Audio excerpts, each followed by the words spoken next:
Good afternoon, everybody. So we'll try to restart the presentation just after the lunch. So I hope that everybody is awake. So this afternoon we will talk about behavioral models. So I don't know who of you already use this kind of models because it's not a new topic, but it's still a topic which is under discussion. So we'll present some of them this afternoon. So in the family of these models, in fact, to my point of view, we can see two different families for these behavioral models. The first one is more dedicated to unmatched devices, such as transistor. And when we are dealing with behavioral model for transistors, the aim is to use this model to design a circuit, such as a PA, for example. So we need to have some model capabilities, such as flexibility over load impedance and so on. So these models has to be accurate for different loading conditions, even in interpolated or extrapolated loading conditions. And the other family of models are rather dedicated to circuits, such as amplifiers. So when dealing with amplifiers, the need is not exactly the same. That is to say, we don't care about the influence of the loading impedance. We are much more dedicated to the model performances when we are using modulated signals, let's say wideband modulated signals, because this is a trend now to have wider and wider spectra. So here the needs are not exactly the same. So this presentation will mainly deal with this part, which is dedicated to how to extract a model for a PA. So when we use such a model, in fact, we will test different, we will not use the same measurements, for example. Indeed, for transistor, we will mainly do load pool measurement to locate where is the best area regarding the PIE or output power, for example. While for an amplifier, we will rather use some modulated signals, and we will assume that the PA works in near 50 ohm impedance conditions. So in order to extract a behavioral model of amplifiers, in fact, we will test this circuit versus different frequency, versus different power level, and so on. And the wish is to extract a model which is accurate over all these measurement conditions. Unfortunately, when we are dealing with nonlinear device, there's some parasitic effects that take place into the circuit, such as memory effect. So why we are calling this memory effect? In fact, because if we are dealing with a memory-less circuit, we can see that, for example, if we look at the gain characteristic versus the input power, we can have a significant instantaneous response. That is to say, for one power level, we will have a given gain and no several values. But if we are using modulated signals where we have an instantaneous variation of the envelope magnitude, in fact, rather than having just one response for a given input power, we can have different value. Instead of having just a straight line, we have a cloud of points like this.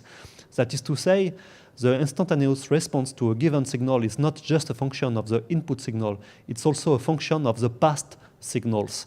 And this is why we are calling this the memories effect, because we have to deal with all this memory inside the amplifiers. And unfortunately, these phenomena are quite complex. That is to say, we have long-term and short-term memory effect. We can have very fast memory effects, that is to say, the memory time is very short, while on the other side, we can have other phenomena where the memory time is much longer. And the aim of our model is to be able to predict the output response of an amplifier, whatever the modulation which is used, because by nature this modulation can't be known if we want a model which, a generic model, let's say.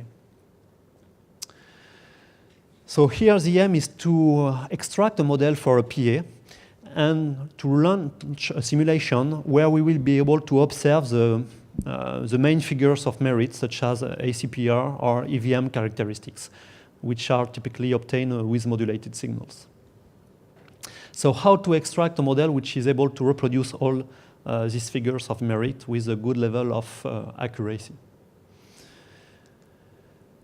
If we look into the amplifiers, in fact, we can see that we will have different stage. For example, if we have multi-stage power amplifiers and so on. And we also have some matching circuits. We have some biasing circuits and so on. And if we look at the short time constant, that is to say the high frequency memory effect, in fact, they are caused by, for example, the matching circuit RF response. We can have a slope of the matching circuit response versus the frequency. And because if we are using a wideband modulated signal, we will trigger this slope and we will create some nonlinearities regarding the output signal. And these effects are mainly caused by the high frequency memory effect. So it could be linked to the matching circuit, but it can also link to the transistor response, which usually have a decreasing gain response as a function of the frequency. And this causes these nonlinear distortions. On the other side, we can see that we have long time distortion, long time constant distortions that can be caused by the thermal effects. For example, if you are amplifying a modulated signal, if you are rather at a low power value, while you have a high consumption power, you will hit your amplifier. On the other side, if you are at the peak output power, the most part of this consumed power is converted into useful RF power, so the temperature is lower. So when you are using a modulated signal, you are hitting and decreasing the temperature dynamically of your amplifier, and this causes some long-term constant that could distort the output response. It could be the thermal effect, it could be also linked to trapping effect, because the time constant, mostly in the latest technologies such as gallium nitride, also had this parasitic effect. And you could also have some intermodulation product, low frequency intermodulation product that can go into the biasing circuits and create an unwanted modulation on the bias voltage that will bias the transistors. And it will also create some distortions. And it could be even worse if you also have some external circuits such as gain control circuits and so on. So in fact, we can have in one amplifier, we can have high frequency memory effect, low frequency memory effect, and the worst is that we can also have some coupling effect between all these phenomena. So it's very tough to extract a model which is able to take into account all these effects simultaneously. And we do not pretend to have a solution, a push-button solution on this.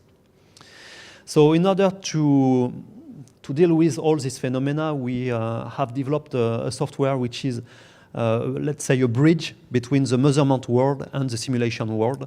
That is to say, we will drive a measurement bench that will extract first the high frequency characteristic of the power amplifier. So it's basic power sweep, different power level, different frequency, and we will probe the amplifier response within this boundary for a given power range and a given frequency range. On top of this measurement, we can apply some post-processing in order to smooth the data, which could be a very important step before extracting the model, because if you have noisy data taken from the measurements, then it can create some artifacts in the model which are not wanted. So this part is for the high frequency. And we can also have an interface that will use, let's say, time domain measurement, like pulse profiling measurement. For example, we will send a pulse on the amplifiers, and we will measure the response to this pulse in time domain. And we will convert this time domain response into a frequency response in order to see what is the behaviors of the kernels of these models, mostly dedicated to the low frequency memory effect. So in order to evaluate the added value of such a model, we made a benchmark using a classic behavior model, which is a polyharmonic distortion model, which is very well known. For example, in a VSS, you have the S functions.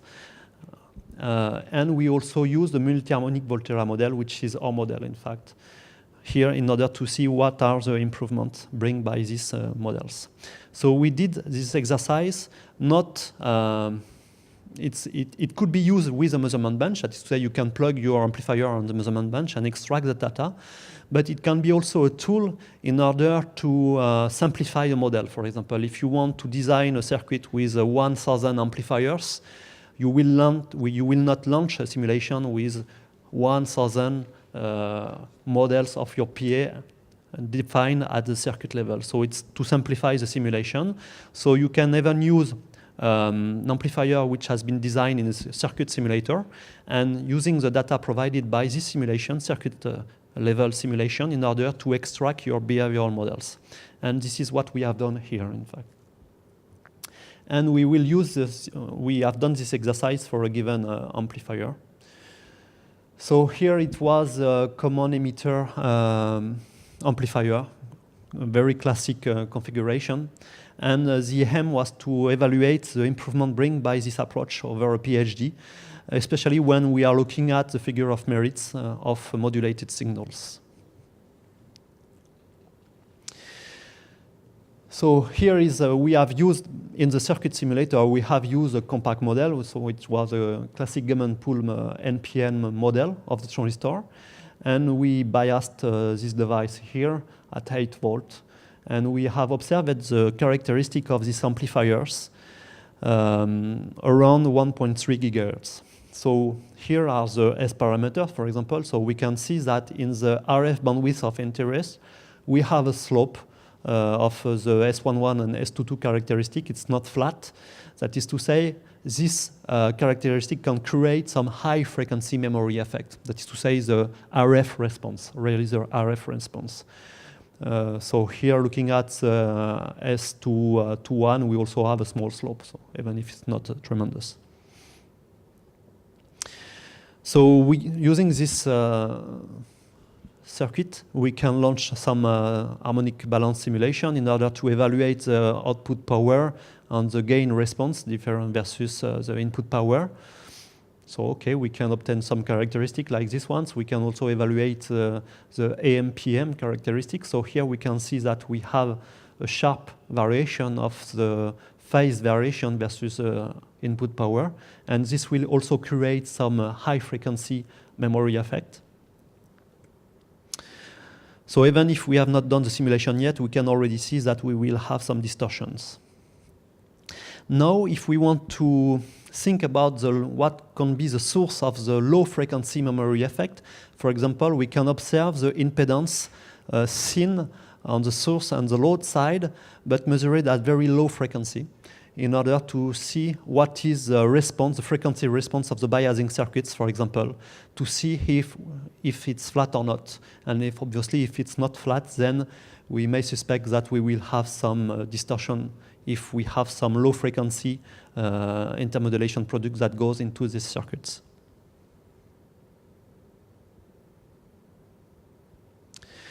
So just few words, very few words about the model itself. So when we are dealing with polyharmonic distortion model, a classic model, in fact, so the concept is to say that if we inject a signal at a given port and at a given frequency, and if we, on top of this signal, we applied a small perturbation, we can see what is the influence of the input signal at a given harmonic on the output signals at the fundamental or harmonic frequencies.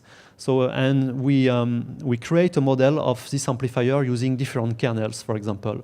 So we call them S, I, K, G, L, for example. So let's take an example. For example, if we are looking for S2211, we are observing the influence of the signal on port 1 at harmonic 1 over the signal on port 2 at harmonic 2. That is to say, the harmonic response, for example, versus the input power. So it could be S2211, which is, but it could be also the S2111, which is basically the S21 in linear conditions, if we simplify in linear conditions. So this is the basic PhD model theory. So what we did here, in fact, is that we tried, instead of having a model which is just given for one frequency and all the harmonics. We rather try to work with a modulated signal. That is to say, we applied on top of these kernels some integral here in order to make an integration of the model response over these kernels, which is a combination of the PhD approach, in fact, and the Volterra series together. So we create some Volterra series on the kernels of the models. And this way, we are able to take into account wideband behavior in the model. So we have done different simulations using this model. So we are using a 16 QAM signal. And we try to use this signal, but for different symbol rates. For example, we did some experiments from 20 kilohertz up to 5 megahertz, and we at different power level, and we try to observe what are the figure of merits, depending on the model we are using, in fact. So let's start with a low symbol rate, 20 kilohertz, for example. We can see that with such a low symbol rate, whatever, so the original response, the reference response is a circuit simulation. But if we are using the two behavior models here, the PhD or the MHV, in fact, we can observe the response in time domain. We cannot see any difference. So both models are accurate with these conditions. If we look at the ACPR response, again, we can observe a perfect fit between all the three curves, the reference curve and the MHV and PhD response. Let's increase a bit the symbol rate up to 500 kilohertz. And we can already observe some deviation between the circuit response in red and the static model with no memory, which is the blue curve here with the PhD. And here we can observe that these responses can be also observed looking at the output spectrum, for example. But we can try this exercise and push the limit at upper modulation rate. We will see that in the next slide. So again, just before going to this next slide, we can see that when we have modulated signals, in fact, because of the RF matching circuit response between versus the frequency, we will create high frequency memory effect, and some of the low frequency intermodulation can go down up here to into the biasing circuits that will create low frequency modulation. And this is why we will create some distortions that will depend on the symbol rate. So if we push again this one, we can observe that the difference between the reference circuit, the red curve and the blue curve, which is a memory-less model, becomes higher. And we have done this for higher symbol rate again, 1 megahertz, for example, and we can see that the difference now is increasing again and again. So if you want to plot the constellation, the IQ constellation following this curve, it's rather better to use a memory model than a memory-less model. And we can observe some ACPR spectral regrowth, which were not taken into account by the memory-less model as well. And so here we can, so it's not visible here, but we can also observe some other phenomena, for example, such as the dissymmetry between the left and right ACPR characteristics when we take into account this memory effect.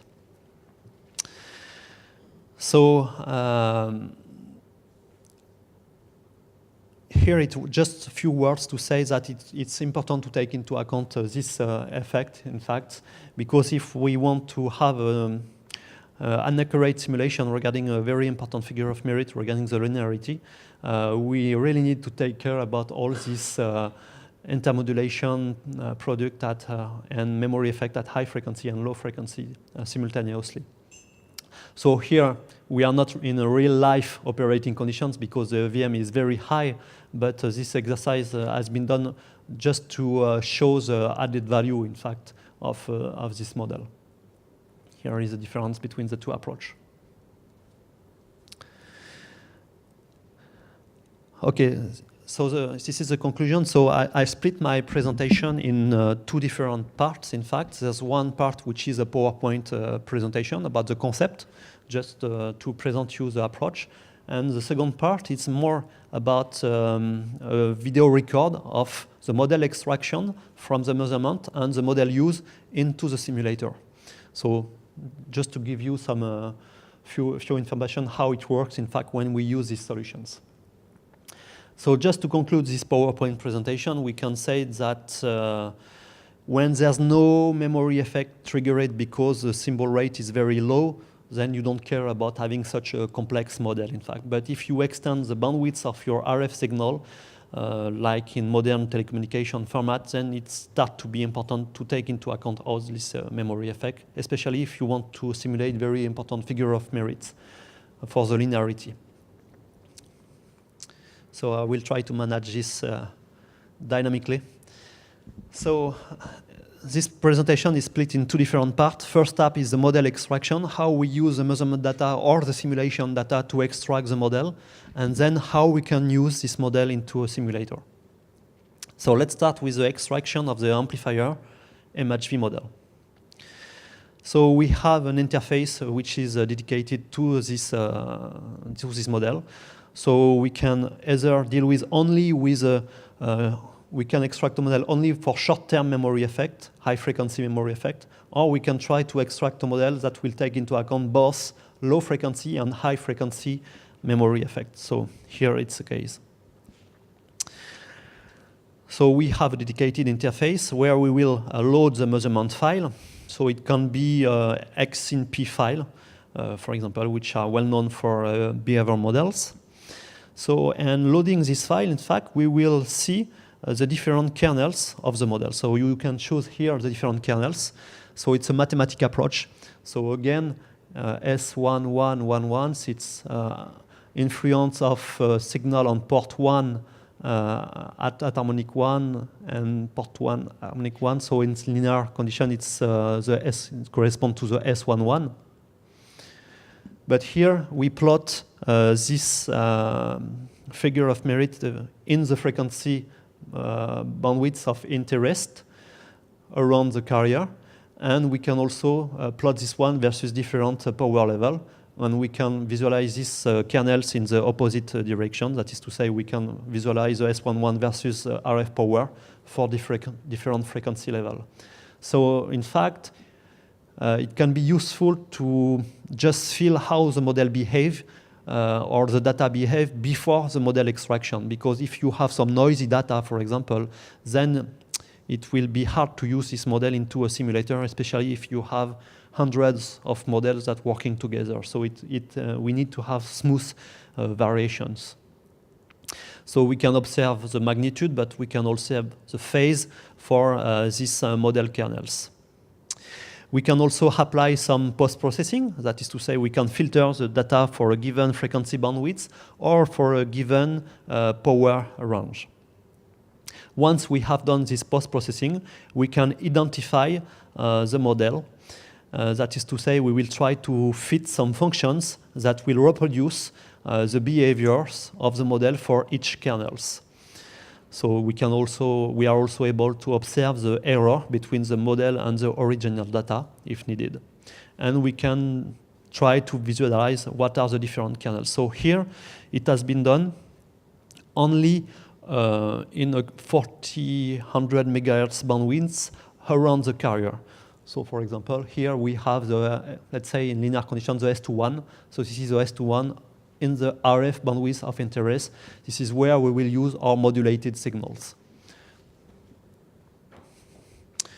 Okay, so we can see that we have a good behavior here. So now we will shift to the low frequency memory effect model.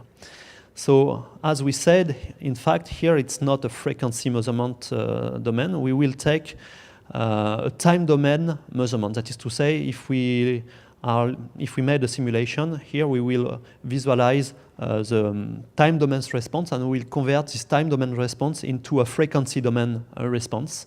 And we will observe the behavior of this low frequency memory effect that takes place at low frequency. And for example, here we can observe that the main influence is in the 200 megahertz bandwidth here. That is to say, there's no need to take into account all this data basically into the model, because it will increase the weight of the model without bringing any benefits.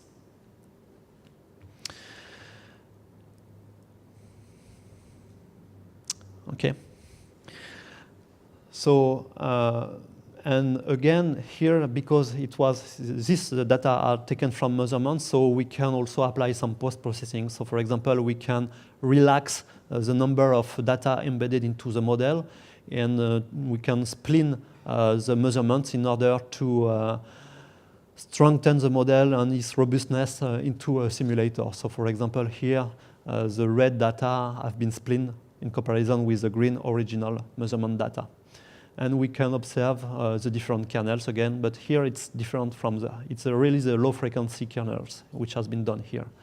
And if we look at this data, for example, so we have S2211, which is the harmonic response of the amplifier. We inject a fundamental signal, and we have some harmonic tones which are generated. So obviously, if we are in linear conditions, there's no harmonic power. So it's just noise. So we don't want to have all this data into the model. So it's important to filter this noisy data. So we can we can check these boxes, for example. So we will separate the measurement between the fundamental and the harmonic tones, so that the model will take into account only the harmonic response over a certain threshold. There's no need to have the data from minus 10 dBm, for example. We'll just take the data starting at 5 dBm. And so we are able to reduce significantly the noise into the model. So now we have our model. We can start the extraction of the low frequency memory model, just to check that the functions we have on this model fits well the measurements we had. So let's say the post-processing we made. So we can observe some deviation here, which are mainly a response to the long-term memory effect. We can see that we are able to fit the response in the bandwidth of interest. And then we just have to select the file name to export this model to the simulator. Okay. My model. All right. So now we will see how to use this model in a simulator. And here this exercise has been done with VSS. So we will load a template, basically, where we will be able, so it's a template, it's a very basic template. It's not a sophisticated system simulation. We just have the power amplifier, basically. So we will, it's just to highlight that we can simulate this model into VSS. So we drag and drop the model here. We'll connect the model to the template.